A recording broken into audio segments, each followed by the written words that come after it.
Nutan Bal Shikshan Sangha is the first institute that started child education in India. Tarabai Modak was the first, uh, you could say, the pioneer in education of child education. Her mentor was Gijubai Radhika, who was already having child education in Gujarat for the princely states, and she came into contact with him, and then she thought she should do something similar in Maharashtra, which was her state, and she came here. She started in Mumbai, and afterwards she realized that this is only one urban place. There is whole of India which is rural, where I want to start. And she came across this place and she felt Bordi those days also was a big educational center. So she came to Bordi, and then from there, her foresight was that the place where I start anything should be mine. After a few years, nobody should take it back from me.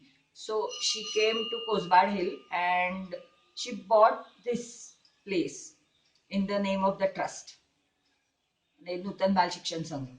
And it is a registered trust. So, like, the land, almost 11 plus acres, is it belongs to the trust, and they started developing things. The rural and the tribal rural children were brought here for giving them education. That is how it started.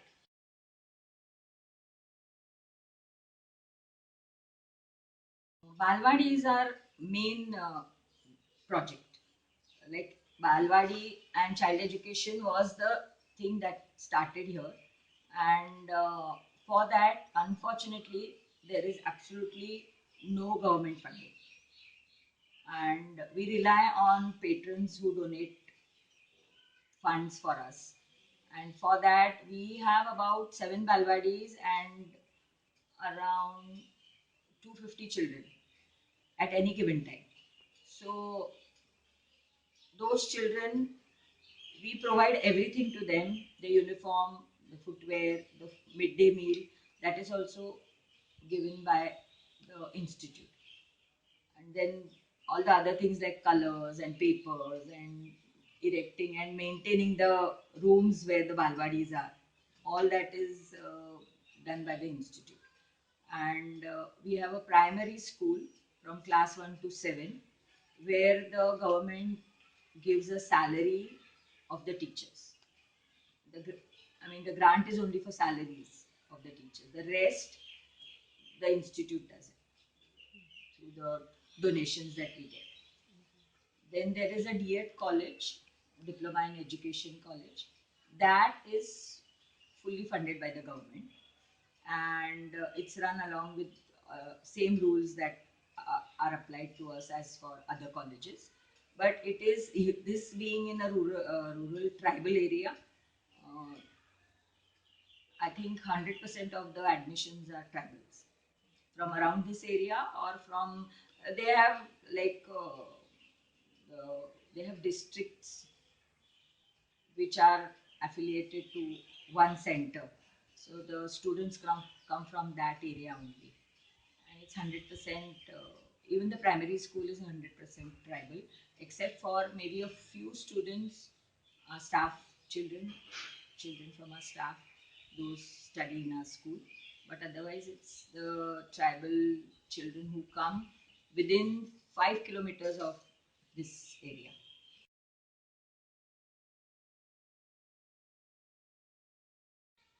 The major expense that we see at present is maintaining our old buildings. All our buildings have, like, they have actually lived their, outlived their lives. They are all old buildings, but very structurally sound. But some of the things like the roofs have to be replaced, the wood work like the doors and windows, the plumbing has to be redone because it is old. All these things incur a lot of expenses. So all that is very necessary. Plus, uh, we are building a new building for a primary school, because the children are now coming to school in big numbers. So earlier the classrooms were enough, but now we need bigger classrooms, more classrooms. So we have that big project of our proposed school, new building for the school, primary school. The midday meal is given by government to all the schools. So we have midday meals. Then we started going around looking for patrons who would give us notebooks, who would give us raincoats, who would give us bags, who would give us money for uniform. So all this took a few years, but now we are quite comfortable with that, and we get patrons, but still the number is much less. Like if we want 300 uniforms, we get about 200, 250. So somewhere we have to put in our own money to make the numbers.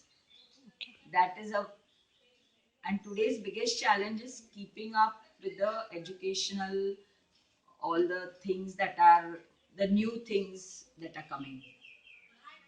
uh, we do have good patrons who sometimes give us things that are very very important to the urban children but not so much here. So sometimes we have to even decline those things that they are of no use here. We, electricity is a big problem in this area, so we cannot have like a child, each child a computer or a tablet is of no use because there is no very good internet connectivity also here. It could be good if anybody could come and give us some, like hold some workshops for our teachers or also for the students, and like English and mathematics being the two most so-called difficult subjects. So that is where we keep on getting, like, we, all of us know a lot of people, so we try to ask them, can you come once in a way? Like one of our trustees, he comes, Mr. Pavaskar, he comes to teach English to the D.Ed students because English is one subject they fail, and then because they have to repeatedly try to pass in that so that they get their certificate. So that, those sort of workshops or that sort of help is very needed. We are also looking for putting our presence on the internet, which most of us don't have much knowledge about how to go about it, how to do. We do have a basic website, and we would like it if it is, done properly, or yeah, content writing.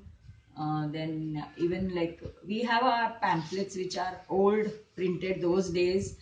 Would like to redo them, like we can give them all the details that we want, but we find that nowadays the content writing has changed, the way it is put has changed, and so how to do that is something we are lacking. So if that kind of help is available, that will be good.